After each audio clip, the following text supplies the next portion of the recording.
Y aquí les muestro el limón, el rey del rancho.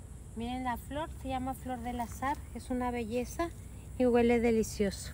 Cada flor es un limoncito que viene. Así es el siguiente paso. Aquí está el ramito de limoncitos. Siguiente paso, ya uno antes del corte. Y aquí una pequeña cosechita de limones para hacer un agua deliciosa de limón para los tacos, para muchas cosas. Y sí me dio calor, por eso agüita de limón fresca.